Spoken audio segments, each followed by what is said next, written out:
Sejam bem-vindos ao Bem Temperado Podcast, onde cada entrevista tem pitadas de muita curiosidade e diversão. Eu sou Marcos Souza e hoje iremos entrevistar um dos nomes entre vários artistas importantes do cenário da música pop e autoral de Sergipe. Temos a honra de receber o cantor, compositor e produtor musical Alex Santana. Bem-vindo, Alex. E aí, tudo bem? Como Prazer. é que você tá? Tudo tranquilo. Vou apresentar o Alex, baiano de Ipiaú, baiano, mas radicado em Sergipe, com 25 anos de carreira, bandas e carreira solo, 16 trabalhos gravados entre singles, EPs e CDs, e uma carreira rica, estruturada, um talento da terra, mais um sergipano talentoso. Um sergipano, né? Vamos chamar um sergipano. Eu recebi título de cidadão aracajuano já. Pronto, já tá em casa. O Alex, eu começo sempre fazendo uma pergunta e para você eu te digo, depois de tanta estrada, o cenário musical para os músicos sergipanos e brasileiros continuam com aplausos mudos e vaias amplificadas? Aqui em Sergipe, principalmente, é um eterno começar, né? Então, a gente está... Mesmo quem já tem uma história, já está sempre começando de alguma maneira. E essa questão dos aplausos mudos, vaias amplificadas, eu acho que, mais do que nunca, com as redes sociais, essas coisas... O nome do primeiro disco, que é o Aplausos Mudos, Vaias Amplificadas, ele ficou mais atual ainda, mais do que sempre. Porque hoje qualquer oportunidade de vaiar, de falar mal, de criticar, todo mundo dá um jeito de acessar só para ir lá. Agora, para aplaudir, para compartilhar uma coisa que gosta, para poder tentar levar mais longe o trabalho de uma pessoa que você gosta, alguma coisa, é sempre muito trabalho. Então, aplausos mudos, vaias amplificadas continuam na ativa. Você surge a música surge na sua vida por volta de 96, mais ou menos, né? Ela surge de que forma? Foi por acaso ou planejado? Rapaz, planejado, não. Mas assim, eu acho que ela surgiu... Eu defini essa data de 97 como para contar os 25 anos, que foi a data que eu tive a minha primeira gravação, que foi um single ou uma música que participou do Sesc Canção, uma música chamada O Que É. Mas antes disso, eu já vinha tocando também. Já tinha uma banda de rock chamada Vertical, que depois eu saí, entrou Ricardo Cosmo. Na época a Vertical era só autoral, né? Eu era baixista também. Era baixista. Então, vem de antes. Mas não tinha programação. Eu sempre gostei muito de duas coisas: futebol e música. Jogador de futebol não deu certo. E o músico tá aí. Mas eu acho que o que me influenciou muito cedo foi ter uma casa, apesar de não ter músicos na família, ter uma casa que a música era muito presente, assim. Minha mãe e meu pai, até hoje, eles estão com mais de 80 e, assim, minha mãe me cobra sempre pra eu ir tocar violão pra ela. Quase domingo sim, domingo não. Tô imaginando, sua mãe deve ser aquela que não acorda e não pega o celular. Ela vai, já liga o radinho, música. Lá, não é um radinho, mas meu pai bota som lá, tem sempre música lá em casa. Então, eu acho que isso foi a maior influência pra eu querer ser músico, assim, desde cedo. Guri, eu botava os vinis na vitrola, fechava tudo, principalmente disco ao vivo, e ficava ali horas ouvindo, me imaginando cantando. Nossa. E os gritos do disco ao vivo, né? E sua plateia inicial. Fiz isso muitas vezes, assim. Alex, você chegou a estar aí porque você participou de banda de rock antes de chegar ao estilo que você trabalha. Mas esses estilos todos que você varia, define um pouco a sua personalidade? Não sei, acho que sim, né? Porque eu acho que eu nunca me prendi a uma coisa só. Sempre me permiti estar mudando. Eu acho que minha personalidade tem muito disso, assim. Então, eu já tive época que eu não ouvia nada em inglês. Só quero músicas em brasileira e tal. Depois de um tempo eu vi que caba besta do cabrunco. Tenho muita coisa pra ouvir. Aí coincidiu na época que eu encontrei o disco OK Computer do Radiohead. Nossa, aí eu falei, não quero saber mais disso não. Tinha que ser um disco desse pra mexer com você, cara. Mas antes disso eu já passei pela aquela fase toda grunge, Também do rock Brasil, da minha geração, todo mundo passou aquele do rock dos anos 80. Mas ao mesmo tempo eu me interesso muito por música como a gente chamava na época da Naurea, músicas das periferias do mundo. Então, músicas com outras línguas, músicas com orientais, seja música que o Ocidente chama de world music, que é tudo que não é feito na Europa Ocidental e nos Estados Unidos, eles encaixam tudo numa sacola só e botam world music. Então eu gosto muito disso, e a Naurea me permitiu, pelas viagens, assim, conhecer muito disso também. A MPB sempre foi muito presente, o samba, o forró, amo o forró. Então não tinha como ser uma coisa só. Você passou também, tocou em bares, pequenas apresentações. É uma vida mambebe muito forte. Isso te ajudou a entender esse mundo que você ia ficar inserido? Eu acho que, assim, o fato de eu gostar de muita coisa me ajudou muito a transitar no bar. Porque tocar em bar é uma outra coisa totalmente diferente. Você tá ali com as pessoas que vão para um bar. Eu sofria em bar, porque inicialmente eu queria a atenção das pessoas. E depois eu entendi que as pessoas não vão para bar só para assistir, para ouvir música. As pessoas vão para namorar, para tomar cerveja, para falar, para encontrar os amigos e ouvir música. Então eu saía do bar triste. Ninguém olhou pra mim. Mas eu aprendi rápido isso. E isso foi muito importante, assim, pra eu continuar fazendo. Porque senão eu ia tocar e sair estressado toda noite. Mas depois que você aprende isso, o bar vem trazendo... à noite vem trazendo alguns aprendizados mesmo. Entender, olhar pras pessoas... Que você pensa que ninguém tá prestando atenção, mas você vai encontrando algumas pessoas que você consegue olhar no olho... E vai tocando, e vai vendo o que toca um lugar, o que toca outra pessoa. E isso eu trago quando eu vou fazer meu show autoral também. Esse lance de olhar no olho das pessoas que estão assistindo o show. Eu vou meio que dividir sua carreira em duas fases. A primeira como você já citou, vem a banda Naurea, que foi que funcionou, e depois vem a carreira solo. Em 2001 você é um dos fundadores da... Deixa eu fazer só porque, na verdade, é paralelo. Os dois vão juntos. Né? Os dois primeiros discos, o meu disco e o da Naurea, foram gravados ao mesmo tempo. Só que o da Naurea é lançado antes. Mas... Aí, o Alex fica dividindo nas duas. O que aconteceu... Eu lhe atrapalhei, né? Nada. Aqui é entrevista. O que aconteceu foi que depois da Naurea, eu resolvi segurar a minha carreira solo. E aí ela...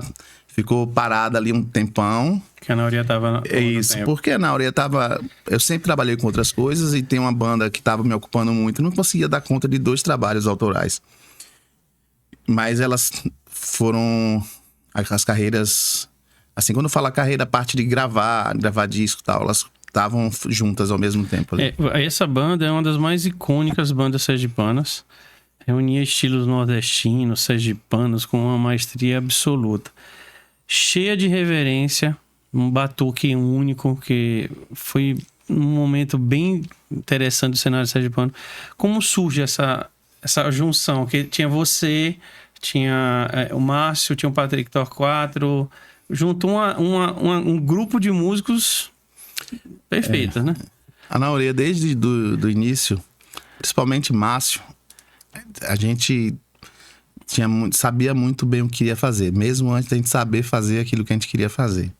Mas eu acho que o que ajudou muito o nosso som ficar peculiar, ficar uma coisa muito nossa, é porque eram pessoas muito diferentes, assim. Quando a gente montou a banda, vou dizer como é que foi essa montagem de banda. Eu tava tendo no Shopping Rio Mar um evento sobre cultura popular, e Márcio, que eu já conhecia, mas assim, a gente não era muito próximo, mas a gente já se conhecia, já se paquerava. E Márcio foi lá falar sobre cultura popular, porque Márcio foi um dos pesquisadores para montar a Sulanca, ele junto com Jorge Dutti. O primeiro disco da Sulanca tem várias parcerias com Márcio. Então ele participou desse processo de cultura popular, das pesquisas e tal. E Márcio foi lá falar. E Patrick também estava lá, nesse dia. No intervalo, Patrick tinha levado um tambor, uma faia, alguma coisa. A gente começou a tocar e fazer um som e daqui a pouco... Aí depois alguém deu a ideia, que eu não sei quem, eu acho provável que seja Márcio também, de fazer uma banda. Foi Márcio. Ele tinha já na cabeça mais ou menos o que ele queria de fazer. Claro que depois, com cada música entrando, essas coisas foram direcionando para virar uma coisa de todo mundo. E aí a gente marcou uma reunião na casa de Márcio e... como é que a gente vai fazer? Qual vai ser a formação? Aí é Márcio, tem um amigo que toca guitarra. Abraão, ele toca muito bem. Aí eu falei, rapaz, acho que Abraão não topa não. Chamei ele pra tocar na minha banda, ele falou que só queria ficar tocando na escamboada. Aí Márcio liga pra... Abraão, vamos tocar uma banda, fazer uma banda? Ele, bora! Aí o filho do cabrão me deu um não, Márcio só fez Márcio ligar, ele já topou. Mas foi uma formação incrível no início, eu sei. Aí Patrick, tem um amigo meu que toca cavaquinho e toca caixa, tá? Toca caixa, não sei por quê. Porque no início ele até tocava menos cavaquinho, era mais caixa junto. Aragão, aí ele também é colega da universidade e tal. Aí liga para Aragão eu não conhecia. Aí eu falei, meu irmão toca teclado, que é Léo. Eu acho que Márcio falou, eu tenho uma sanfona aqui.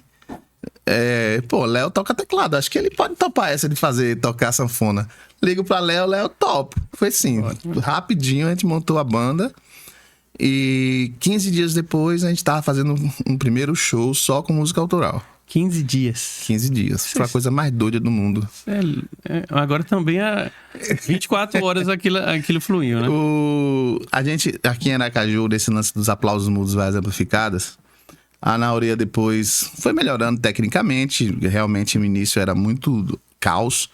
E a gente gravou outro disco, fechou os turnê.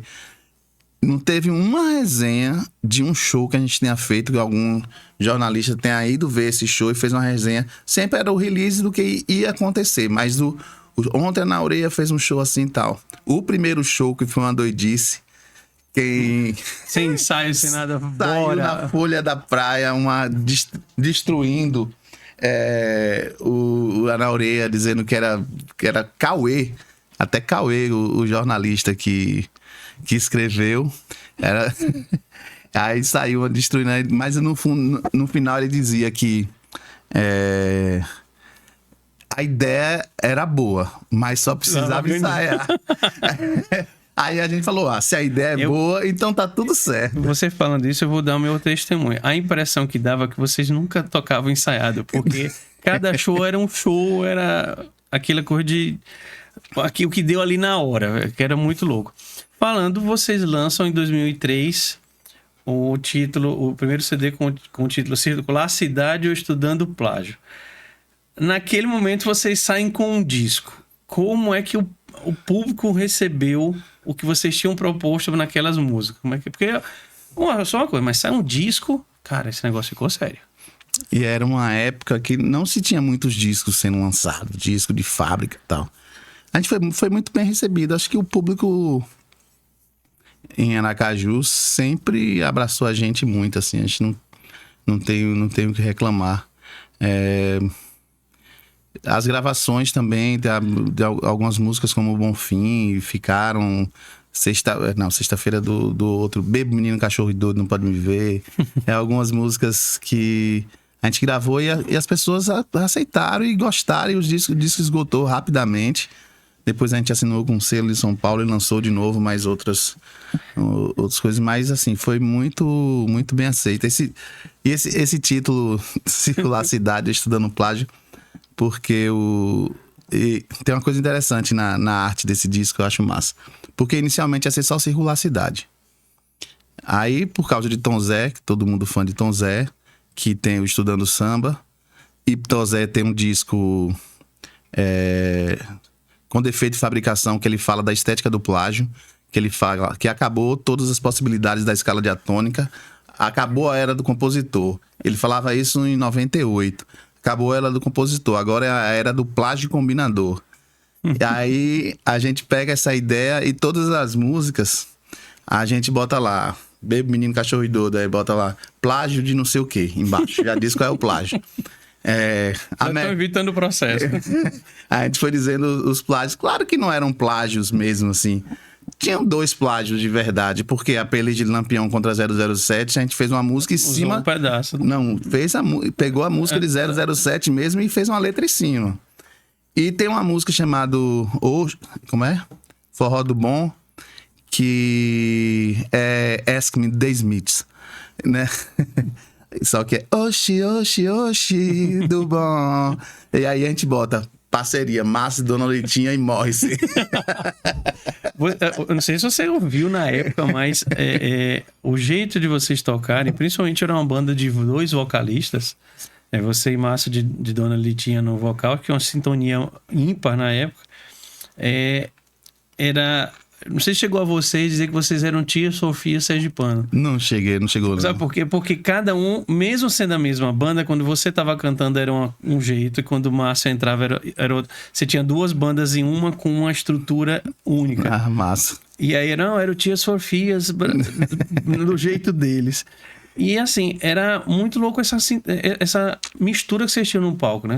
A banda em si, você percebia que tinha uma congruência muito ímpar, sabe? Porque Patrick com o jeito dele, Abraão muito forte, aquele jeitão discreto, mas ele era muito forte na guitarra, Márcio na zabumba e você no triângulo, aí vem teu irmão.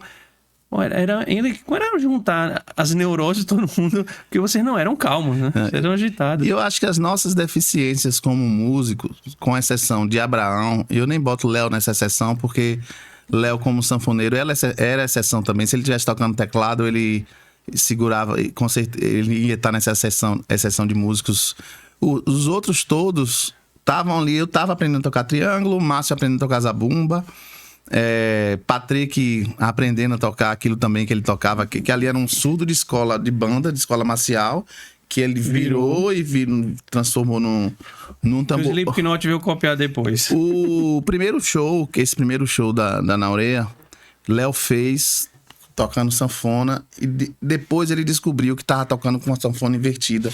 Por isso que era difícil pra caramba, ele não conseguia, tudo ao contrário, ele não... Aí depois, fazer assim, virou agora eu entendi. Agora melhorou. E essas deficiências ajudaram a gente. Por exemplo, o jeito que Márcio toca zabumba não é jeito dos zabumbeiros que tocam o zabumba até hoje. Nunca vi ninguém tocando. Porque ele toca, tem foto que Márcio tá aqui, ó. Parecia a porrada. Os caras da zabumba é aqui.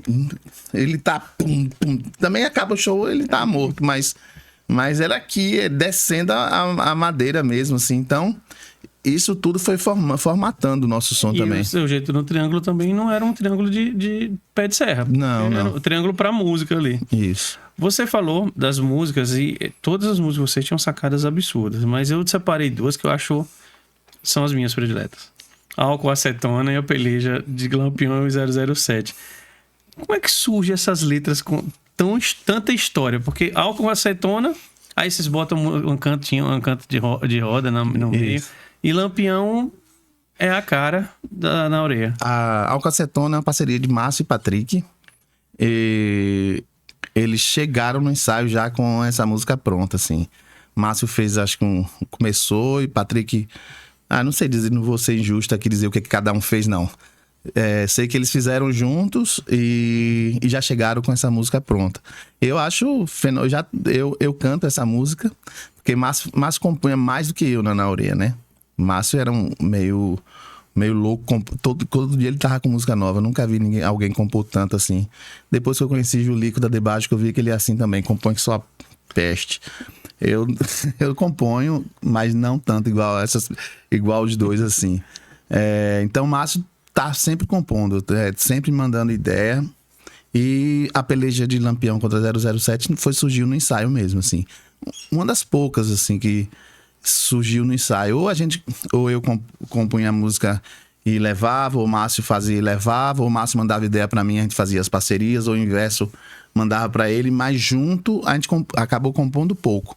E a Peleja de Lampião, não, foi Abraão puxando a música de 007, alguém já foi lá e já começou a fazer ritmo, e a gente foi levando. Aí é uma parceria com Abraão, Patrick, Márcio e eu. Aí a gente construiu a música. Aí essa música louca, velho, é uma música muito louca. Uma vez a gente encontrou com Pena Schmidt, que é produtor brasileiro, já produziu uma porrada de disco, ele veio aqui pelo Itaú Cultural. Aí a gente tava conversando com ele, aí ele falou, velho, a gente tem uma música assim e tal, você acha que dá problema com relação a plágio? Aí ele falou assim, com certeza o pessoal já tá sabendo que vocês gravaram isso aí, mas como vocês não estão ganhando dinheiro com isso, não vai dar problema nenhum. Não se preocupe não. O dia que vocês botarem essa música no comercial, no dia que vocês ganharem dinheiro, no outro dia a editora tá aqui na porta de vocês, assim, ó, me dê minha parte aí. Vou cavar vocês. Na época, vocês eram contemporâneos de bandas como Maris com Bona, Plástico Lunar, Sulanca, o início de Baixo também veio junto com vocês. Foi um período mais criativo, né? Para o estilo. Não sei, porque hoje tem uma porrada de banda massa que eu gosto também, assim. Mas aquele momento que a gente vinha, não tinha uma cultura muito de gravações, sabe? E inaugurou, principalmente, eu acho que foi Marco Villani gravando o Avesso, o disco dele, Sulanca gravando o primeiro disco, e a Maris com Bona. Os três, assim, foi mais ou menos no mesmo período. Aí, óbvio que a gente surge um pouquinho depois e a gente já quer gravar também. Eu gravo o meu também, então foi um período de 2001 a 2004, 2005 que começou a ter reação, tem a Lapada. Patrícia Polaine. Então tudo isso, e aí Roda Cultura, aquelas movimentações todas ali daquela época, ajudou a fomentar uma cena autoral mesmo, assim. Eu acho que com certeza... Por isso que eu não digo assim, foi melhor ou pior, mas com certeza a cena de hoje consome os legados do que a gente construiu no passado, não tenho dúvida disso. Vocês foram uma base, né? Sim, mas, sim. A banda fez turnês também, muita turnê, muitos shows e alguns eventos fora. Eu posso destacar dois, vocês se envolveram na maluquice da Copa da Alemanha e depois para Londres. Como é que era a reação do europeu? Falando, vem esses malucos tocando um negócio que... Quem são esses caras? Como é que era a reação? Primeiro falar só um pouquinho antes, como é que a gente chegou lá, né? A gente foi chamado para tocar no Rec Beat em Recife. E aí fez um show muito, muito massa. Quando a gente terminou, foi assim, desceu do palco... Aí alguém chamou o Márcio pra conversar, um gringo, porque eu também não falo inglês nada.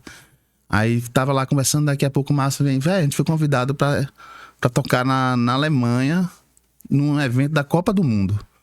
Aí, não, é mentira. A gente demorou pra acreditar, porque esse tipo de coisa, várias vezes depois do show, eu vou levar vocês pra tocar não sei aonde, eu vou fazer isso, eu sou filho do prefeito não sei não. E nunca acontecia. Mas a gente ficou assim, e o nome do cara é Francis Gay. Ele é francês, que acho que mora ainda na Alemanha, e dirigia a rádio pública da Alemanha, a WDR, a rádio pública de Colônia. E ele tinha vindo para o Brasil para escolher artistas novos para mostrar lá na Alemanha, nesse festival que eles fazem lá, o Summer Stage. E ele ficou de dezembro até o Carnaval.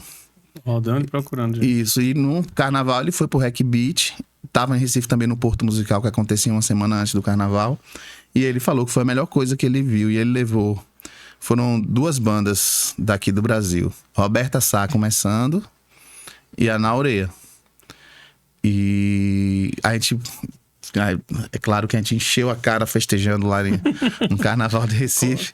Quando a gente chegou em Aracaju, no e-mail já tinha... Naquela época a gente não checava o e-mail no celular, não. Computador, dependendo da conexão. 2006. A gente, quando a gente olhou o e-mail, já tinha o e-mail da produção, tudo lá convidando a gente, cachê, contrato, tudo direitinho. Claro que a gente teve que correr atrás aqui de passagem, porque nas outras foram turnês, era diferente, mas nessa eles estavam pagando um cachê, mas o cachê não dava pra gente ir pra Alemanha, ficar... Aí, pronto, mas resumindo, foi isso. 5 meses depois, a gente estava na Alemanha, no evento da Copa do Mundo, tocando, abrindo pra Jorge Ben. Pra Jorge Ben, lá em Colônia. E Aí esse mesmo cara, o Francis Gay, fechou mais um outro show em Colônia, num pub, num clube, que lá na Alemanha ele chama mais club. Num outro em Dortmund. E no Orkut tinha Orkut. E no Orkut tinha uma comunidade brasileiros em Berlim. E eu comecei a fuçar com a comunidade brasileiros em Berlim. Aí eu vi que eles estavam fazendo um festival, era Copa Off, que era uma galera que o governo federal tinha feito um edital aqui no Brasil, que é Copa da Cultura, levando artistas para tocar lá. Aí a galera de Berlim, que não conseguiu entrar nesse edital, eles organizaram o Copa Off, lá em Berlim, nas galerias de arte de Berlim. E aí eu peguei, velho, a gente tá aqui, tô na Alemanha, tá aqui, a gente queria tocar. Os caras, não tem dinheiro, vou dar aqui. A gente vai.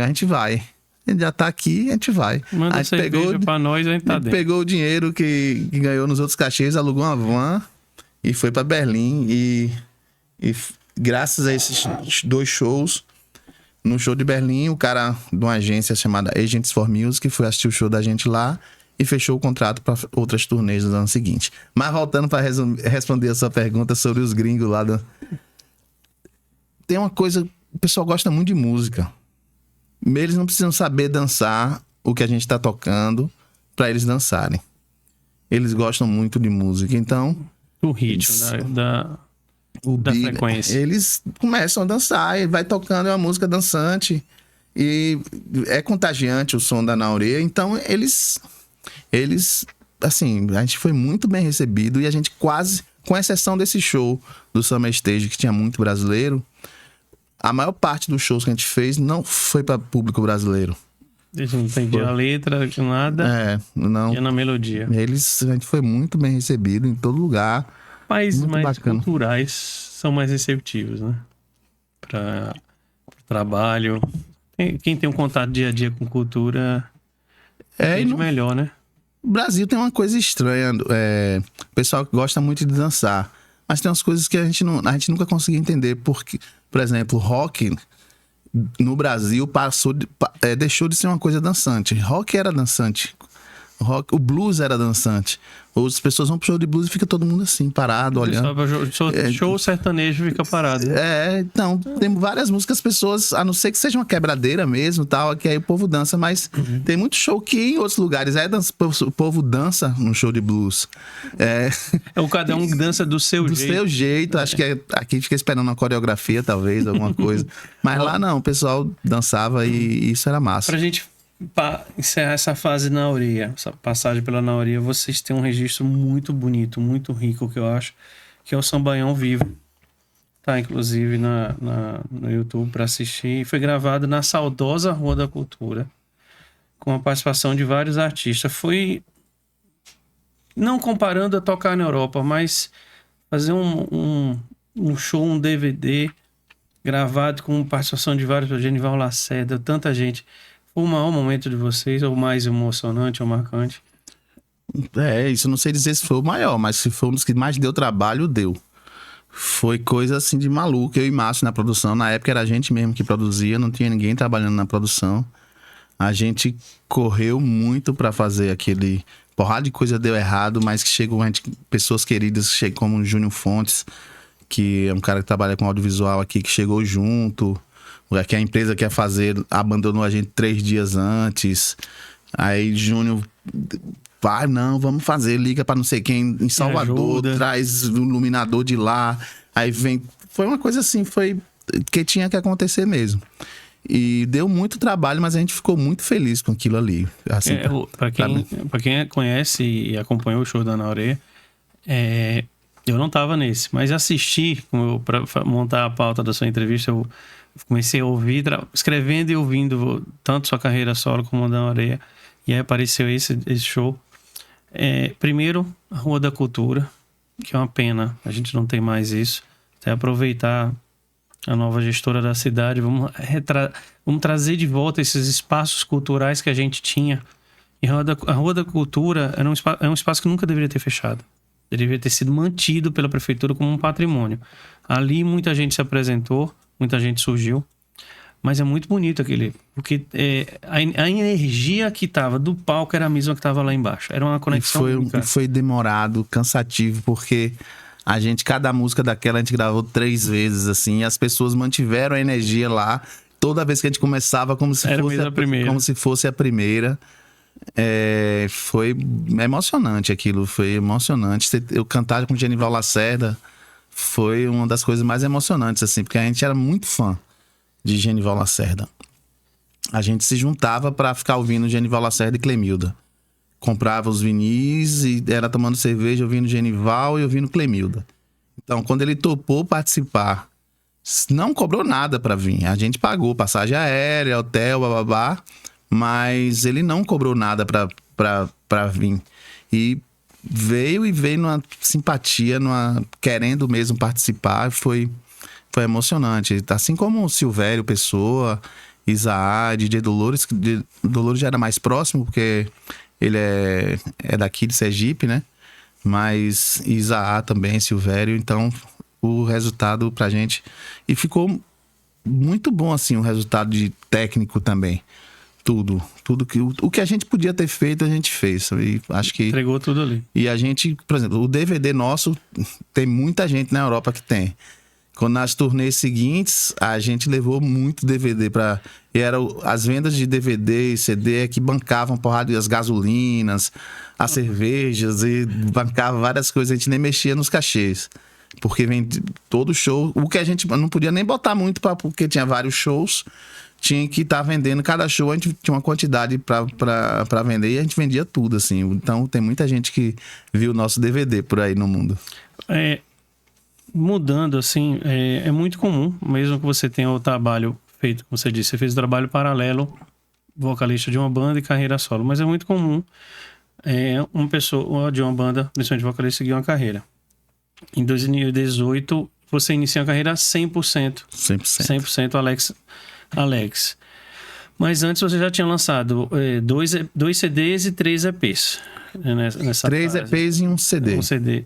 Essa transição é uma mudança, sair de um grupo para ficar solo. Como você fez esse corte do cordão, né? Então, como eu falei que a gente gravou ao mesmo tempo, foi em 2003, a gente estava gravando ao mesmo tempo os 2 discos. Só que o da Naurea a gente lançou em dezembro de 2003 e eu lancei 11 de setembro de 2004. Mas o disco já estava pronto, porque eu quis dar um tempo mesmo, assim. E inicialmente as carreiras estavam... Tanto que eu fui tocar no Porto Musical, antes até da Naurea ser convidada a tocar no Porto Musical, em Recife. Nesse mesmo ano que a Naurea tocou no Carnaval, Porto Musical é um evento, uma feira internacional que acontece em Recife, uma semana antes do Carnaval. Aí eu fui chamado para tocar nesse evento. Na minha banda era Gutierre no baixo, Arnaldo, eu, Léo. Quem era a guitarra? Acho que não era Abraão, não. Vixe, esqueci. Ou era Abraão? Era Abraão. Era Léo tocava teclado e guitarra também. Acho que era Abraão. E Gutierre no baixo. Sim, aí... Mas as carreiras estavam indo. Teve coisa minha saindo na MTV... solo, né? Mas aí quando a Naurea começou o turnê, eu mesmo fui deixando, mesmo que inconsciente, fui deixando meu trabalho solo de meio parado. Compondo sempre. E quando aí em 2011 eu resolvo lançar um EP, foi uma coisa, aí começo... Aí eu também já vou tocar fora também, já fui tocar em Fortaleza, já fui tocar em Recife, mesmo tendo a Naurea tocando na Feira da Música Fortaleza. Aí em 2012 lançou outro EP, mas aí já mostrava que eu já tava querendo muito. Porque eu tava compondo muito. E diferente de Márcio, tudo que ele tava compondo entrava na Naurea, tudo não. Grande parte do que ele tava compondo. As minhas músicas não, porque as minhas músicas que eu tava compondo não tinha esse espaço na Naurea. Então eu precisava estar, de alguma maneira... Alex, né? O Alex era solo, outro... Eu precisava, de alguma maneira, estar cantando, mostrando isso também. E aí foi que em 2015 eu lanço o segundo disco, o Enquanto Espera, que foi muito legal também, que eu já pude dar uma circulada também. Toquei em Rio, São Paulo, Recife, João Pessoa, toquei em Maceió. E foi um disco que trouxe minha carreira solo de verdade de volta, assim. E coincidentemente, coincidência mesmo, não foi por causa disso, a carreira da Naurea tava dando uma estagnada boa, assim, porque o último disco que a gente tinha lançado foi em 2009. já era 2015. A última turnê que a gente tinha feito era 2012, foi quando a gente foi para Londres. E desde então a gente não tava viajando mais. Teve uma pequena viagem em 2014, que a gente lançou outro EP, lançou um EP em 2014. Mas a banda já tava meio que cansada, assim mesmo. Assim. E aí eu comecei a investir mais na minha carreira solo mesmo, assim. No 2 anos depois já lançou outro EP com 3 músicas, mas essas 3 músicas com 3 clipes. E no ano seguinte aí eu saí da Nauria mesmo já deu o que tinha que dar mesmo. Alex, você nessa carreira solo, eu posso dizer assim que você tem muita... dá pra perceber nas músicas as suas influências assim, de matriz africana, o forró, o pop, o rock, e letras bem profundas. Que na Nauria era uma cara mais de tô nem aí, chutando bola, sem compromisso. Esse compositor Alex, de frases fortes, porque era difícil você pegar, por exemplo, para mim é a música que eu mais gosto sua, que é Pra Sempre Nunca, né? Que é de Márcio. É de Márcio? Mas eu roubei dele, é minha. Ela é uma letra profunda. Então. E todas as outras suas a gente percebe um Alex mais pensativo, um Alex mais introspectivo, mais de falar de relação, não amorosa, mas de relação pessoas. Sim. Isso sempre teve presente em você ou foi o momento? Sim, sempre teve desde o meu primeiro disco, assim, tava presente. E que você falou de Pra Sempre Nunca de Márcio, a primeira vez que eu vi Márcio tocando no violão, eu falei, velho, essa música vai ser minha. E naquele dia eu já falei pra ele que eu ia gravar. Várias pessoas falam comigo que é a música que mais gosta, e isso pra mim não é problema algum. Porque eu sei que a música eu não compus, mas a música ela... Tem seu tempero. Tem, claro. Senão os grandes intérpretes não que sejam grandes intérpretes, mas os grandes intérpretes não teriam seu valor na hora de gravar uma canção. Então, a música de alguma maneira ela é minha também. Então, não tem problema nenhum quando as pessoas falam que gostam. E são muitas pessoas que tem essa música na lista das que mais gostam, assim. Eu gosto muito de compor observando as pessoas em volta, os sentimentos, o que está acontecendo. Antes eu falava das dores das outras pessoas, mas depois eu descobri que de alguma maneira eu estava falando das minhas dores também. Até eu deixo esse detalhe na última música do Baião Amargo, que eu falo, por mais que eu tente me esconder, eu me mostro. Por mais que eu tente me esconder, eu me mostro. Mesmo com máscaras disfarces. Esqueci a música agora. Mas era justamente sobre isso que eu falava, tava sempre falando sobre as dores alheias, mas no fundo eu tava falando sobre mim sempre. E é isso que me interessa, assim, também hoje em dia, independente do ritmo, do tipo de som que eu vou fazer, é ter alguma coisa mesmo pra contar, algum tipo de história. Vou te confidenciar.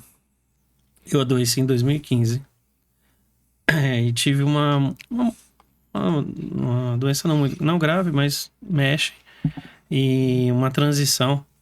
E eu ouvia muita música. Cara, quando eu ouvi Verniz, foi num momento que a letra precisava. Eu precisava ter uma letra como aquela. E aí eu lembrei assim, as horas que você escreve, o Alex escreve, você não sabe quem vai ouvir. Sim. Em que momento ela vai chegar. Mas não foi em 2015, desculpa, em 2016. Mas eu ouvindo, abri o Spotify, Alex, aí eu, Pra Sempre Nunca, comecei a ouvir, aí Verniz. Aí eu, deitado, tava em repouso, aí a letra. Bem, por isso que eu fiz essa pergunta, porque o Alex na orelha, descontraído, para o Alex carreira solo, é um cara mais complexo. E as letras bem mais diretas. Eu acho que talvez isso tenha me influenciado também a saída na orelha. Que diferente de Nando Reis e Titãs, a carreira solo de Nando Reis era muito próxima da carreira dele do Titãs. Ele saiu por outros motivos, porque a maior parte das músicas que ele cantava solo dava para ser cantada no Titãs também. Mas essas minhas composições não tinham espaço na orelha. Que a gente era muito definido o que a gente queria fazer, tal. Então, chega um momento que eu não tinha como me dedicar a dois trabalhos. Eu queria continuar falando sobre essas coisas.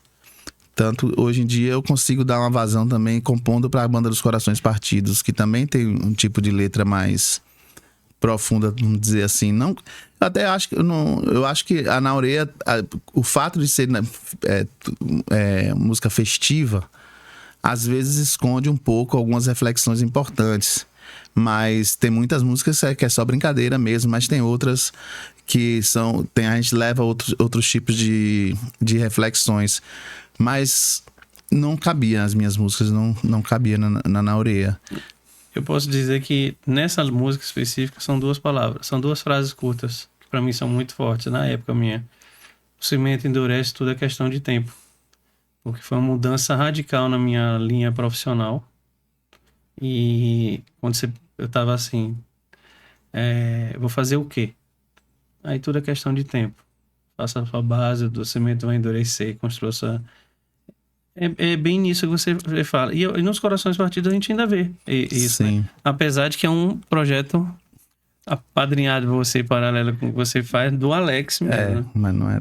Mas eu não faço parte da banda. Seus CDs foram produzidos por selos sergipanos. E ainda é difícil para o artista sergipano conseguir isso, porque na época o disco de barro e... Disco de barro no selo meu, barro, então... Disco de barro e Badalando. O Badalando, e teve um outro, como é? A Césia, algum dos seus discos. Não, acho que só disco de barro mesmo, que é o meu. Porque ninguém tinha gravadora aqui, né? Não. Então, acho que eu produzi... Eu criei o Disco de Barro, que é um selo, lá em 2011, justamente para fazer umas coletâneas para levar para as feiras de música que a gente estava indo para Naureia.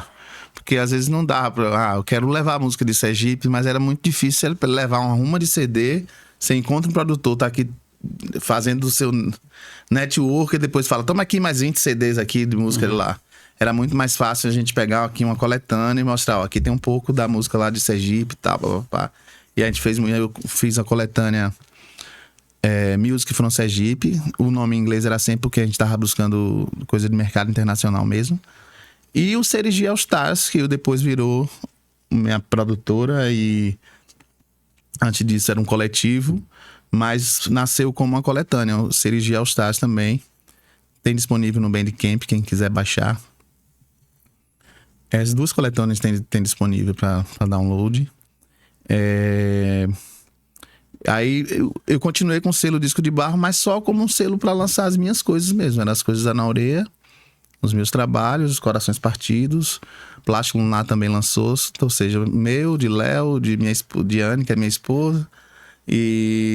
Mas proporcionou gravar, né? Que na época nem não tinha essas possibilidades. Não, mas assim, era mais para proporcionar a divulgação, porque gravação era cada um bancando o seu.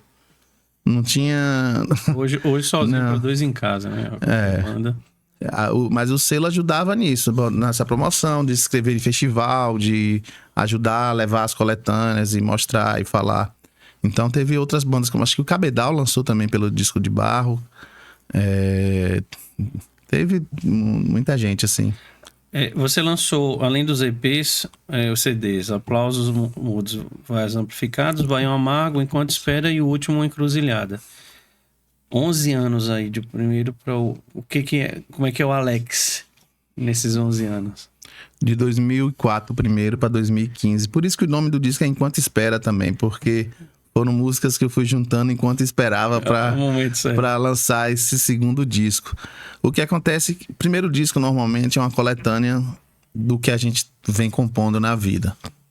E, claro, teve músicas que eu tinha que acabou ficando de fora, porque depois eu quis dar a cara pro disco e fui compondo outras músicas para se encaixar na estética do disco. Mas com um segundo disco tão longe, acaba que esse segundo disco acaba virando também uma coletânea de tudo que a gente vem compondo nesse tempo. Tanto que entrou Tralha, que eu lancei no EP, Verniz, que eu tinha lançado no EP também, porque eu achava que essas músicas mereciam sair num disco, porque eram músicas que eu gostava muito.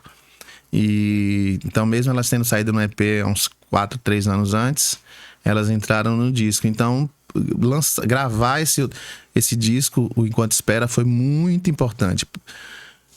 Primeiro por estar conseguindo voltar com a carreira solo, assim, lançar um disco. Segundo, que foi um disco feito com crowdfunding, com uma campanha de financiamento coletivo. Não arrecadou. O que eu propus, a gente arrecadou. Na verdade, arrecadou mais. Era campanha de 8 mil, a gente arrecadou uns 10 mil. E 10 mil não dá pra gravar um disco, mas com os amigos dá. Mas aí eu gravei o disco, foi prensado em fábrica, tudo. Fiz show de lançamento no Teatro Ateneu. Fiz várias coisas como eu queria fazer mesmo, assim.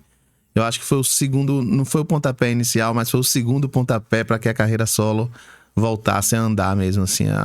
E foi muito importante ter gravado esse disco. E o último, Encruzilhada, tem 2 anos, vai ser 3 anos lançado, né? Encruzilhada é um disco pandêmico, que foi... A ideia do Encruzilhada era...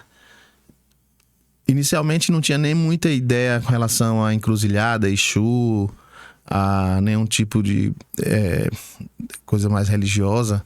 Era mais de encruzilhada, porque eu queria que fosse um disco, apesar da pandemia, com 12 músicas compostas em parceria durante a pandemia. Ou seja, com pessoas... Pelo telefone... Pelo WhatsApp, pela internet. E aí, paralelo a isso, eu comecei a ver algumas outras coisas. Começaram a surgir músicas mais com esse sentido de... Que eu não tenho nenhuma religião, nem cristã, nem...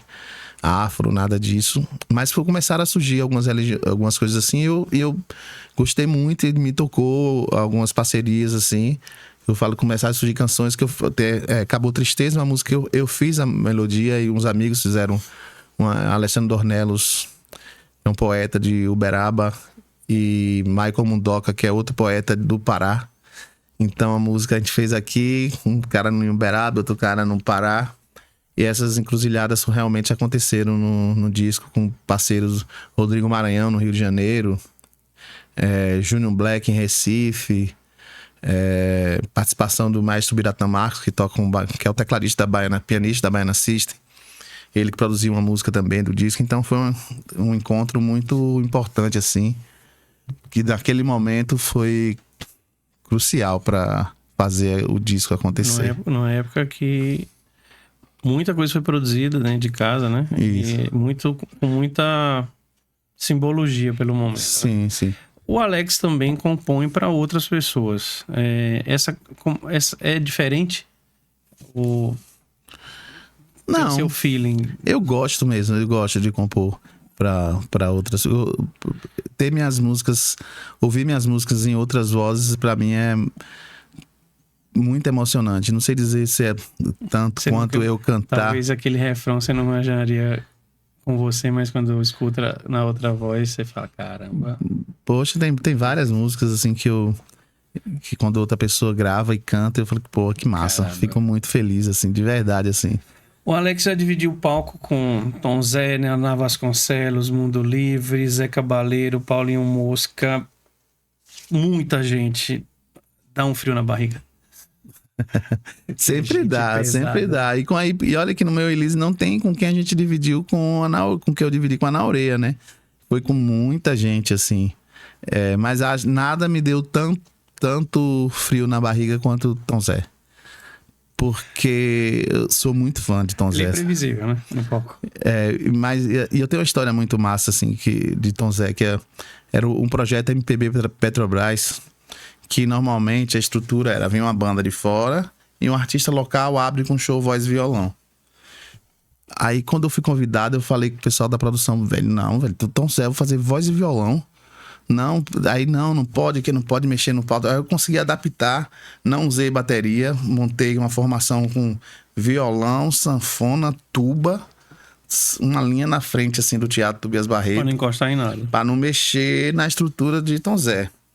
Aí beleza, aí acho que tinha percussão, não lembro. Aí tá, a gente chegou no dia, aí Tom Zé tava lá passando o som, aí eu tava babando lá do lado, aí ele terminou a passagem de som, aí ele veio, aí eu me apresentei pra ele me deu um abraço e tal, e a gente foi entrando, daqui a pouco ele volta, começa a chamar os músicos, ei, cambada de não sei o que lá, começou a chamar os músicos, não, bora tirar as coisas do palco, vamos liberar o palco. Aí a produção local, não, Tom Zé, não precisa não, eles vão tocar ali na frente, não vão mexer em nada. Aí Tom Zé chegou e falou, não, se eu vou fazer o meu show, ele tem que fazer o show dele também. Tira tudo do palco, depois a gente bota de novo. Ele limpou o palco inteiro. Até hoje eu me emociono com o Tom Zé. Cara, que aí mostra o cara que tá lá em cima retribuindo o que a vida deu pra ele pra outro poder, né? Foi demais. É incrível isso. Teatro e cinema e Alex Santana. Que junção é essa? Aí é culpa de Diane Veloso, que é minha companheira. E a nossa história como casal começou fazendo a trilha sonora para um espetáculo dela. Em 2000, o espetáculo de 2002, já no Respire e Conte Até 10. E aí eu fiz a primeira trilha. Essa trilha eu fiz só, não fiz com o Léo. E depois disso, aí eu fiz outras trilhas para espetáculos, para todos os espetáculos que ela fez. Aí eu sempre estava mais todos eles fazendo parceria junto com o Léo. Fiz trilha também para curtas-metragem. O primeiro foi o curta-metragem A Morrer, de Gabriela Caldas. E é uma coisa que eu gosto muito, assim. Eu fiz muito... Tinha uma academia de dança aqui chamada Passo a Passo. Por isso que eu digo que a culpa é de Diane, porque a Diane, no final de ano, ela era convidada para dirigir os espetáculos de final de ano. E diferente das outras escolas que pegam as músicas clássicas e criam as coreografias, a Passo a Passo me convidava para eu criar a música original. E também era muito emocionante, por exemplo, ver o espetáculo do Pequeno Príncipe. Eu fiz uma música para cada um dos personagens, para Flor,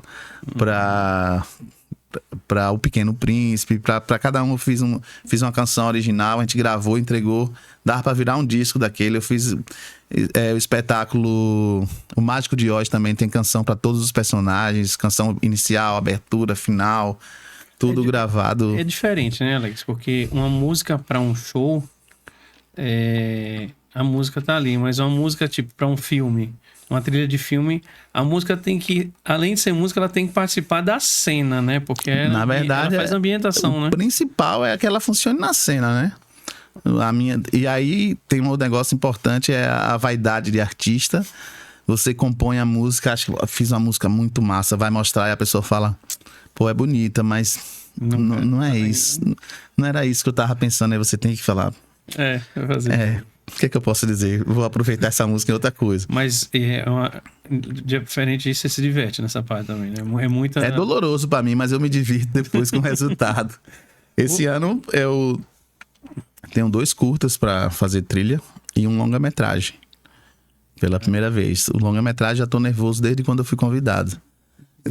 Dá um spoiler? Não muito, não pode mais.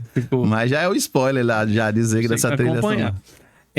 Alex, a gente tem uma coisa muito marcante que eu deixei aqui, que é vou até fazer diferente de todos os convidados que já participaram aqui. Eu vou deixar aqui em cima, o meu dedinho aqui em cima, o card para vocês assistirem o DVD 25 anos de Alex Santana. Oh, coisa boa. Assista. Você lançou esse CD, esse show, tá no YouTube, gravado num sítio, comemorando esses 25 anos de carreira, com Julico, Diane Veloso, Arthur Matos. Me ponto primeiro a produção, porque a cinematografia desse show é muito bonito. Porque ele é no finalzinho de tarde, você vê aquela transição do entardecer pra noite, num jardim. Eu tô entregando como é. Mas foi muito, muito bonito, muito bonito de assistir e muito bem produzido. E assim, só para complementar, legal que você deixa a descrição de toda a equipe, todo mundo que participou, pessoal de iluminação, de som, para valorizar essas pessoas que tiveram esse cuidado de pegar o que você estava ali tocando com seus amigos e botar para todo mundo assistir. Como foi primeiro essa produção?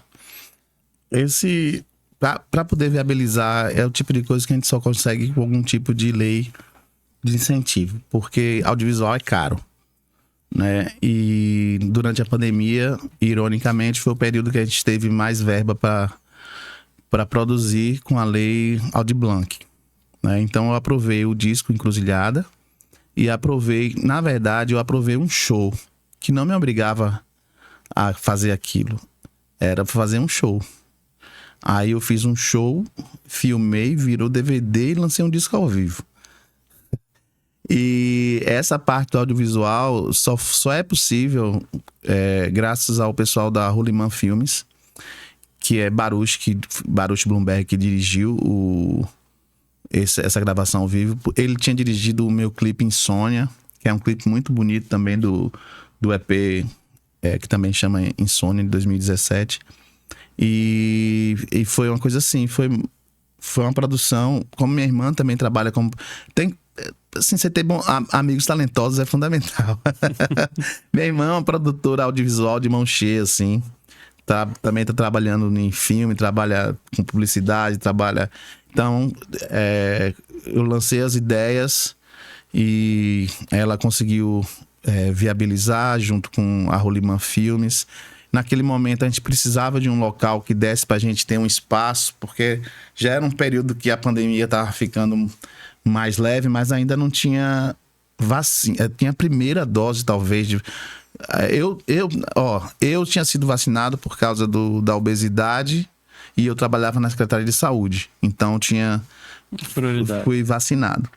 Mas muita gente ainda não tinha sido vacinada. Então era um período que a gente tinha que manter uma certa distância, e aí a gente procurou um local que pudesse fazer isso, ligado com a natureza, um lugar aberto, que a gente não queria fazer em teatro, porque também teatro sem público a gente achava esquisito, você tá fazendo todo mundo de máscara e sem público ali. Então a gente quis levar e a gente conseguiu a locação, esse sítio lá pro lado do Mosqueiro, esqueci o nome exato do lugar. E foi massa que foi chegando vários amigos para participar dessa parte técnica aí. Anselmo Pereira, que é o cara do Caranguejo Records, que é meu amigo de muito tempo, foi para captar, foi fazer o áudio, porque o irmão dele tem um equipamento de som, a gente conseguiu captar o áudio todo lá separado para depois Léo mixar. Então deu muito menos trabalho do que o DVD da Ana Aurea. Mas pelo período que foi feito, a gente estava lá com muita atenção, sem saber direito como fazer, com muito medo de estar junto das pessoas. Você assistindo, você vai ver que chega os convidados, a gente fica assim, sem saber se abraça ou não abraça. O engraçado é de Anne, que é minha esposa, que ela não me abraça depois, né? Dá tanta risada, logo você não me abraçou. Mas tirando essa parte, dessa tensão, vamos ao DVD em si. Músicas muito bem escolhidas, e é uma viagem. Sim. Passa um filme na cabeça, né? A carreira toda. Ali eu tô fazendo um DVD de 25 anos de carreira, mas passa um filme, né? Tudo que você passou, sim, perrengue. Muito importante. Tava meu pai e minha mãe sentados numa cadeirinha lá longe, assistindo assim. Que foi emocionante pra mim. Eu tive... Mais de uma vez eu parei porque eu tava emocionado. Porque foi muito emocionante gravar aquilo ali. A vida tá passando pra você. Eu fiquei com nó na garganta algumas vezes.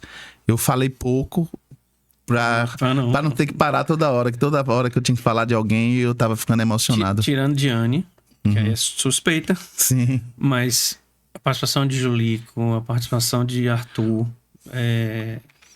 eu não lembro de todos, mas... Anne Carol, Nicole Donato. Anne é uma das primeiras músicas. Dá pra sentir uma sintonia. Porque o Julico, aquele jeitão dele, na música, casou com você. Arthur, aquela leveza que Arthur tem. E a de Julico é uma parceria, é uma música minha e dele, nossa primeira parceria, assim. É muito legal, né? Isso, né? Ter os amigos num momento especial, e assim, não são só... É um jubileu de prata. Foi muito bacana, assim. 25 anos. Inesquecível. Repetindo, viu, gente? Eu vou deixar aqui, desse lado, o card. O card para vocês assistirem esse show que tá no YouTube. Vai estar na academia? Fonezinho, vocês vão viajar. Alex, terças autorais, eu queria falar sobre isso. Você hoje é o cabeça de um projeto que valoriza 100% o artista com composições próprias. A terça autoral, como é que é esse projeto? Esse projeto eu cheguei para conversar com o Ricardo, que é um dos sócios do Stones. Se eu não me engano, agora o Stones uma vez fez um projeto chamado Quinta Autoral. Mas foi um projeto que ficou lá. Não foi uma coisa que aconteceu várias vezes. E aí eu marquei a reunião com o Ricardo, que o Ricardo é meu amigo de muitos anos. Como eu falei, ele entrou no meu lugar na Vortiga quando eu saí. E aí eu liguei pra Ricardo, bora, velho, eu queria fazer um projeto assim. E ele, recebeu de braços abertos. O nome, se eu não me engano, minha memória é muito ruim. Foi Ricardo que deu. Não que eu ache esse nome muito bom, mas a gente não tinha outro melhor. Mas foi Ricardo mesmo que deu o nome. E aí desde o início era isso. A ideia eram 2 bandas autorais por noite, show completo, 1h30 de show, é óbvio. Uma banda que tá com um EP lançado, não tem como fazer 1h30 de show autoral. Mas é como eu falo, o importante é que você tenha a maior parte do seu show seja autoral. E quando for que não for música sua, façam versões. Do seu jeito. Porque não é legal. Você chegar lá e vai tocar uma música do Rapa, igualzinha como um Rapa toca. Aí, aí já tem um final de semana inteiro lá pra estar tocando no Stones, que tem espaço pra isso. A ideia quer tocar uma música do Rapa, faça uma versão que pra mim já soa como autoral. E aí foi isso, e a gente lançou a primeira edição, que a ideia também era fazer por temporada. Vamos fazer um mês, todas as terças do mês de agosto de 2023, sei lá. Já tem alguns anos. E funcionou muito a primeira temporada. O primeiro show, que foi Ana e Carol e Taya, a fila dobrou a esquina. Não deu pra ninguém naquele dia. A fila dobrou a esquina. E foi muito, muito bacana. Claro, teve alguns meses deu uma caída, que a gente também, coisa que eu não faço mais agora, a gente fez 3 meses seguidos, porque tava bom, foi fazendo o 3º mês, que não tem a ver com a qualidade das bandas que estão tocando, tem a ver que as pessoas, sair toda terça-feira, 3 meses seguidos, vai cansando um pouco. Aí depois disso, aí falei, não, vamos dar um tempo maior. Aí passa 5 meses, aí faz uma outra edição, aí foi fazendo mais espaçado e tem funcionado muito bem. Na verdade, é sempre esse tipo de projetos, as coletâneas, textos autorais, o show Serigi All Stars também, é tudo uma forma de eu levar meu show. Você dá a sua pitaca ali. Aí eu aproveito e faço uma coisa coletiva porque eu tenho essa mania. Casa cheia significa, então, o público sergipano abraçou a ideia, né? Abraçou, bem, né? abraçou. É legal isso. Eu nunca... Dificilmente você vai ouvir da minha boca reclamar, é porque o público não valoriza, é porque o público... Acho que o público é a ponta. A gente os espaços são cada vez menores. Como é que as pessoas vão valorizar aquilo que elas não conhecem? Tem poucos lugares, né? Nem todo mundo, porque eu tenho esse tesão em conhecer coisa nova. Então eu fico procurando e fico ouvindo coisa nova. Alguns eu gosto, outros eu não gosto. Mas nem todo mundo faz isso. Então eu não vou exigir que as pessoas valorizar. Não, mas essas pessoas que estão indo lá, as 200 pessoas que estão indo lá pro Stones, lotando os Stones. Sabe que vão encontrar. São pessoas que querem ouvir e vão ouvir. Aí às vezes vão lá para ver o show de Ana e Carol, mas conhecer a Açucena, várias pessoas, velho, que banda massa e tal. E isso pra mim eu fico muito feliz, assim. Isso aconteceu muitas vezes. Você falou aí de nomes, né? Nesse projeto, muita gente nova surgiu, né? Que tava ali... muita gente tocou, não que tenha surgido no projeto. Chance, né? Teve muita coisa que a gente pôde oferecer. Eu falo a gente porque eu fico ganhando crédito no textos autorais, mas o projeto não existiria sem o Stones. Porque eu também não queria estar fazendo um projeto sem que as bandas recebessem justamente pelo show. Se é para começar a valorizar a música autoral, que a gente pague por essa música autoral. Então, desde o início, os cachês todos, se fosse da gente ou não fosse da gente, o Stones arcou com o cachê de todo mundo do mês. A gente fechou o mês. Ele não sabia se ia funcionar, mas a gente fechou um mês. Então, sem o Stones nessa parceria, a minha parte não ia servir de nada, fazer curadoria, fazer divulgação e falar com as pessoas, tentar levar público sem o Stones para bancar, não ia funcionar. Para quem não conhece, quem é de Aracaju, o Stones hoje praticamente é junto com o Tchê, mas é o Stones que tem uma frequência maior, de quarta a sábado, é a casa do rock em Aracaju, 100%.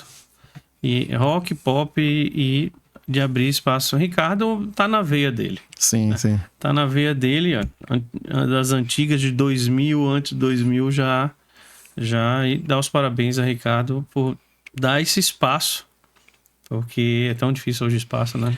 Eu achei importante falar isso, porque eu fico recebendo elogios pelos textos autorais, mas sem o Stones Sem a casa não adianta. não ia funcionar. E valorizar, pagar o cachê, Isso. porque todo mundo... Barata do Cavaquinho passou por aqui, ele disse isso. Quando você estiver num bar, não tenha receio, preconceito de pagar o cachê, o cover artístico, porque ali ele tá tocando, ele se dedicou a ter um instrumento bom, a estudar a música, para estar ali tocando, mesmo que você não preste atenção, mas alguém naquele dia estava ruim, foi para lá ouvir uma Sim. música e, poxa, resgatou meu dia, aquela música, né? Eu já vi várias pessoas Alguém falando que tem assim. um trabalho que tá guardado na gaveta por falta de espaço e queira participar do Textas é fácil? Olha, Qual o processo? o processo não tem. Primeiro eu tenho que conhecer, assim, quem faz a curadoria sou eu. Procura Alex. Então, inicialmente, acho que antes até de tocar no Textos Autorais, é que tem a música gravada e que a música entre na playlist Serigi All Stars. Que é a playlist do Spotify, tem uns 700 seguidores e tal, é bem bacana, assim. E assim, tudo novo, tudo de lançamento que chega pra mim, eu coloco nessa playlist. Tô sempre alterando a ordem pra dar um certo ar de novidade, jogando as coisas pra cima, porque às vezes você tá lá no final e nem sempre a música a pessoa vai ouvir todo, quem não ouve ela aleatória, eu puxo essas músicas, eu tô sempre mudando a playlist Pra todo mundo servir. pra todo mundo ouvir. Então, principalmente, ter alguma coisa gravada que eu conheça, e eu tô resolvendo fazer uma coisa muito importante agora. Uma da parte fundamental da curadoria é que as pessoas vão que elas possam ir nas terças porque às vezes eu faço um mês, a pessoa que toca na primeira terça não vai nas outras. Valoriza os outros, né? Não, tem que ir. Então, quem quer tocar no Textos Autorais, principalmente, tem que ir pros Textos Autorais. E chega lá, fala comigo, velho. Que só é visto quem aparece. Velho, tem aqui, ó, procurou o meu som aqui e tal, e aí vou ouvindo. Confesso que às vezes eu fico... Essa edição de janeiro que rolou, eu fiquei muito angustiado, porque tem alguns artistas que eu queria ter colocado e não coloquei. Teve gente que eu falei que ia colocar e esqueci. E eu fiquei, velho, vai ser a última vez, não quero fazer mais não. Mas não vai ser mais a última não, que foi massa. Mas aí agora eu não prometo mais nada a ninguém, mesmo porque eu faço uma curadoria, mas eu tenho que chegar para Ricardo e propor. E aí não adianta eu chegar, vai ter 2 bandas aqui. Banda bem, banda temperado, que estão começando. O Ricardo vai olhar, pô, Alex, mas aqui como é que a gente vai trazer público aqui? Vamos tirar uma dessas 2, vamos trazer uma outra banda que as pessoas conheçam mais. Então levo Ricardo e a gente vai negociando. É um trabalho de equipe. E aí eu tento fazer também uma equalização, tentar botar mulheres para cantar também, artistas mulheres para cantar, tentar não botar só fazer uma equalização de raça também. Eu acho importante que não fique só uma temporada inteira só de artista branco tocando. Eu, como um homem negro, acho que não posso deixar. Então a curadoria ela tem várias coisas, não é só o que eu gosto, o que eu não gosto. Tem que equalizar o que eu acerto com o Ricardo, quem vai poder levar público naqueles dias, mas aí eu sempre tento botar uma banda nova junto com alguém. Por exemplo, como eu falei, a Sucene, a Nicarol, foi o Corredor, que tem um trabalho autoral, mas que não é como autoral, eles não são tão conhecidos assim, com o Pedro Lua, que já é um cara que tá tocando em eventos grandes. Então, fazendo essa equalização, então tem tudo isso para poder montar uma grade. Não é apenas, eu gosto dessas bandas, vamos lá botar. Ricardo aprova. E assim, como tem muita gente, né? Aracaju cheia de gente. Tem muita gente Tem uma gurizada fazendo rock, principalmente, assim. Cara, eu não lembro o nome da banda. Quem é o baterista é o Davi Carvalho. São 3 garotos, assim, eu acho que eles devem ter 15, 16 anos. Você escuta como se você estivesse vendo um pouco do Nirvana. Não no som, mas no sentido.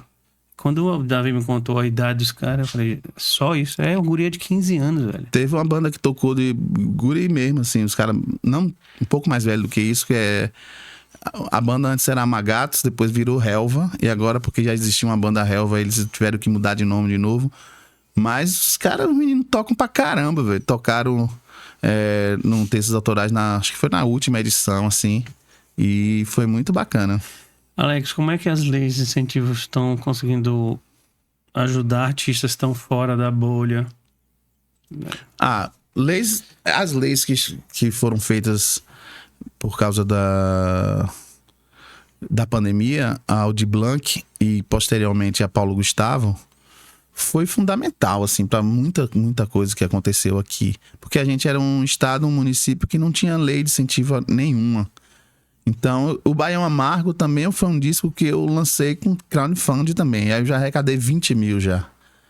Mas não funciona sempre esse tipo de... Não funciona para uma banda que está começando.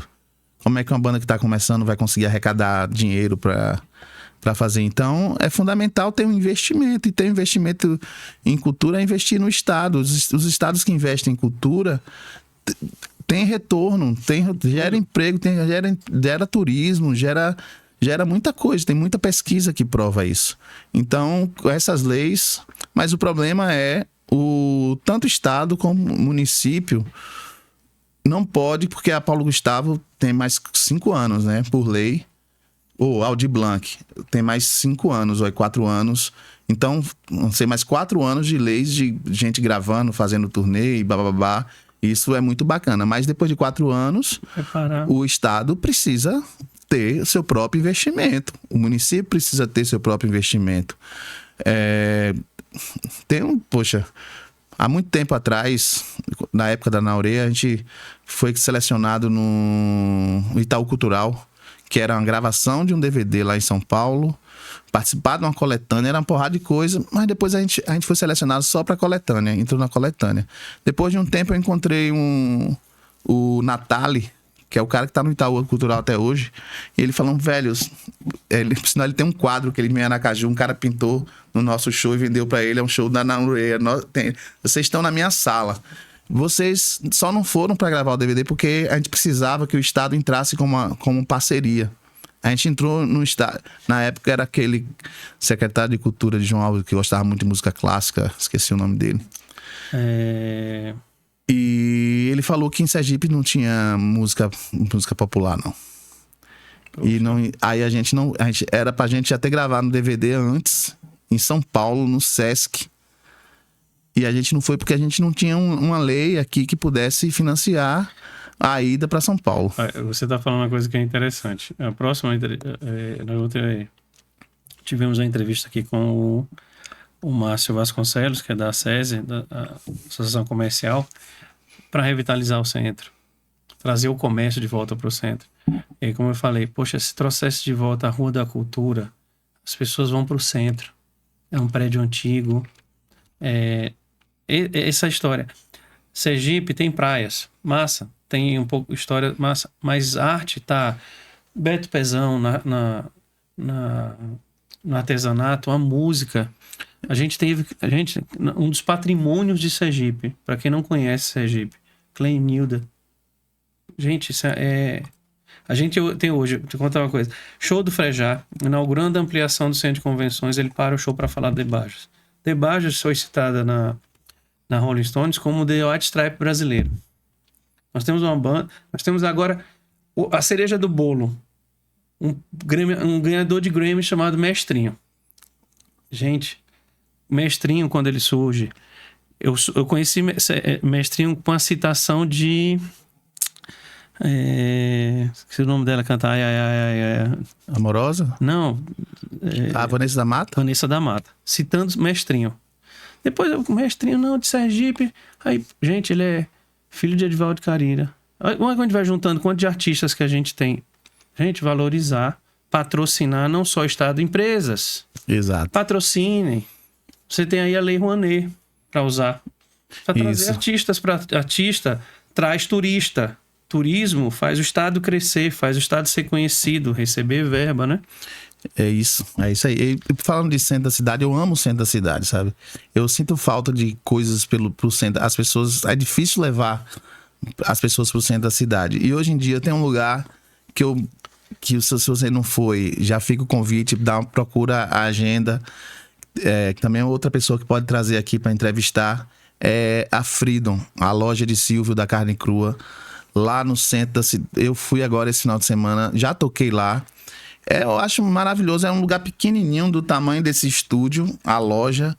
As pessoas ficam na rua, você encontra as pessoas, fica assistindo o show da rua, tem cerveja, é maravilhoso. Todo final de semana, as pessoas, eu ir pro centro da cidade, ele é lá no centro, na Rua Santa Luzia, eu acho. Santa Luzia. Ali na Catedral. Isso, é ali. Então, o Silvio é um dos que continua fazendo coisa no centro, assim. E assim, né? Trazendo o artista da terra. Porque nós temos forró, nós temos o pop, nós temos o rock, nós temos a música, a MPB. Nós temos tudo aqui. Nós temos tudo aqui com artistas com a competência que não deve a ninguém. Não estou fazendo média. Um cara como você que compôs as suas músicas todas, passou pela orelha. Nós temos o Debajo, nós temos lá para trás, gente, quem não conheceu Maris Combona, quem não conheceu Sulanca, não conheceu muita coisa, são músicos. E vamos citar, eu puxei uma pessoa aqui ela surgiu, acho que foi no festival, Patrícia Polaine. Acho que foi num festival que ela surgiu. Cantando Rodeste. Marco Villani. Que acabou de lançar um disco bonitão agora, Patrícia Polaine. Tá vendo como a gente tem muito artista? Quer ver outra iniciativa muito bacana, que é de guerrilha, assim, que eu falo de guerrilha junto com o de Silvio.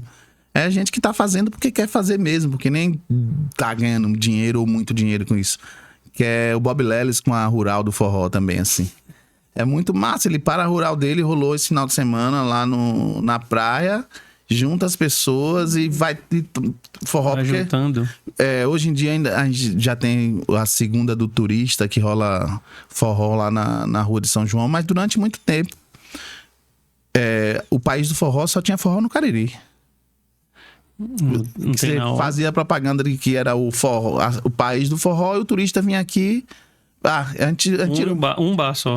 A gente tira muita onda que em Londres tem mais forró do que em Aracaju.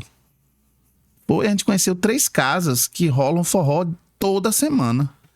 A gente tocou em uma delas lá fazendo participação, nem tava programada. A gente foi pra lá, a gente conheceu uma pessoa, a gente fez uma jam lá, um salão gigante, o povo dançando aquele forró mais coreografado, mais paulista, mas é forró. E aí, velho, Londres tem mais forró do que em Aracaju. E não só falando de forró de artista, tô lembrando agora de uma coisa. Agora no Réveillon, que a gente teve Nando Reis, antes dele cantando, nós tivemos Raquel Diniz cantando. Sim. E Nando Reis estava assim do lado do palco. Tem uma imagem, ele tá assim. Que massa. Uma cantora daqui, ex-Miss Sergipe, mas com um talento incrível, que fez um trabalho muito bonito fazendo um especial Rita Lee. Ela conversou comigo sobre os textos autorais também, que ela tá lançando as coisas autorais agora também. E ela fez o Réveillon com uma maestria de uma cantora de relevância nacional. E daqui. E as pessoas, muita gente, quem é? É daqui, cara. É daqui. E pensei que era de fora. E um cara com o Nando Reis assim, olhando. Caramba. Como a gente tem, né? Alex, pra gente ir já caminhando pro final, o que o Alex Santana pode nos surpreender nos próximos anos? Novas canções, CDs, trilhas, o que vem aí? Um spoiler de tudo isso. Então, já deu um spoiler, né? Que eu vou fazer umas trilhas aí pra cinema, que é o que tá... Eu tô procurando, tô comprando um livro de trilha sonora, sobre trilha pra estudar. Tô assistindo mais filme, prestando atenção nas trilhas, justamente por estar nervoso pra fazer a trilha de um longa-metragem. Mas eu não vou estar sozinho. Tô trazendo, junto com o pessoal da Rolimã, uma oficina de trilha sonora, trazendo... Ainda não fechou ainda, mas provavelmente você... É DJ Dolores, né? Que é um cara que faz trilha sonora pra muita gente, assim. para fazer uma oficina aqui. Faltam alguns detalhes para confirmar. E é isso, que pro futuro eu continuar compondo, continuar gravando. Espero lançar outro disco, já tô cheio de música pra, E não para, pra fazer. E acabei de compor há pouco tempo o EP novo da Corações, agora diferente dos outros, que eu compunha muita letra. Agora a Diane tá escrevendo, então eu fiz, é um EP em que só tem, as músicas são minhas, as letras são dela. E o disco da gente já fez, tá na pré-produção, deve entrar em estúdio em breve. Então esse ano também sai um disco da Corações com 5 músicas minhas em parceria com Diane. É isso. Alex, a gente sempre faz 2 perguntas obrigatórias aos nossos convidados. Você não escapa também. Eita porra. O Alex Santana, que eu conheci lá no Leite Neto. Sim. Tem um prato, uma comida que é a comida que é a cara do Alex, que ela tem um valor, uma simbologia, uma sensação, uma lembrança boa. Tem muita coisa que eu gosto, mas deixa eu pensar direitinho, né? Aquela comida de afeto. Mas eu tenho sorte que minha mãe cozinha muito bem. E eu moro perto da casa dela. Eu trabalho perto da casa dela. Então todo dia eu vou almoçar na casa dela. Pela boia da mãe. Então eu saí de casa, mas a parte de comida eu continuo comendo a comida da mamãe. E minha mãe tem muita coisa assim. Ela adora que a gente vá lá comer, assim. Ela às vezes ela nem come, porque ela os problemas de saúde, blá, blá, blá, ela nem come, mas ela adora fazer comida e convidar as pessoas para ir comer. Então tem muitas coisas que ela faz que são marcantes assim, mas eu vou escolher um, que é o acarajé dela. Que é de mãe. Ela faz um acarajé delicioso e várias festas lá em casa foram regadas a acarajé. Ela faz muito, ela adora fazer. E meus amigos, acho que todos já experimentaram o acarajé lá de Dona que também é Nadir, assim como Dona Nadir da Mussuca. Ela adora fazer esse acarajé, então vou escolher o acarajé dela. Tem o que o Alex... não como isso por nada, velho. Me desculpa, obrigado. Mas afaste de mim esse cálice, esse prato. Não tem não, sim. Tem coisas que eu gosto mais, coisas que eu gosto menos, mas a dizer alguma coisa assim, não como isso, não tô lembrado. Alex, falar de você, falar de música de Sergipe, falar de uma carreira bonita e uma carreira que precisa principalmente de mais reconhecimento. Você, entre tantos outros artistas que tem aqui, essa 1h30 de entrevista deu pra gente mostrar um pouco desse seu talento. Vou deixar aqui para vocês o QR Code, tanto do Spotify do Alex, para você ouvir o trabalho dele, mas também do trabalho para você ouvir músicos sergipanos. O Serigi All Stars. Serigi All Stars, olha, todas as estrelas de Sergipe. Vou deixar aqui. Vou fazer um QR Code só para você poder apontar seu celular e ir lá ouvir. Eu queria que você deixasse uma mensagem para quem assistiu essa entrevista, conheceu o compositor, produtor e cantor Alex Santana. Primeiro agradecer, adorei. De verdade, assim, foi... agradecer a você, agradecer aqui ao podcast pelo convite. E deixar a mensagem assim que se abra um pouquinho, abra os ouvidos para o novo, o que não tá da Nova Brasil FM, que diz que toca coisa nova do Brasil, mas só tem coisa velha. Se abrir para o novo, porque aqui tem muita coisa bacana, como dizia Belchior, o novo sempre vem. E aqui tem muita coisa bacana. Eu não vou citar nada assim, procura a playlist Serigi All Stars, que o link vai estar aí. E com certeza você vai surpreender com tanto de música boa que a gente tem aqui. Recado dado pelo Alex Santana, nosso entrevistado de hoje. Agradecer, pessoal, por acompanhar esta entrevista, acompanhar o podcast aqui no YouTube. Agradecer nossos patrocinadores, Casa da Música, Alan tá aqui presente, gente nos boa. apoiando. Figuraça, Thiago com a Tioli, me vestindo, me deixando um pouquinho mais bonito daqui para baixo, porque a cara é feia, né? Mas sem patrocínio a gente não faz nada. Gente apoiando, acreditando no trabalho é tão bom. Porque quando o cara fala, vou apostar em você, tô gostando do que você tá fazendo. Pode ser um podcast, pode ser uma música, pode ser o que for, mas sem patrocínio a gente não consegue fazer. Então, Alex, sem a Casa da Música a gente não tem esse áudio bonito, esse anti-olho, a gente não tem esse visual bonito, sem patrocínio.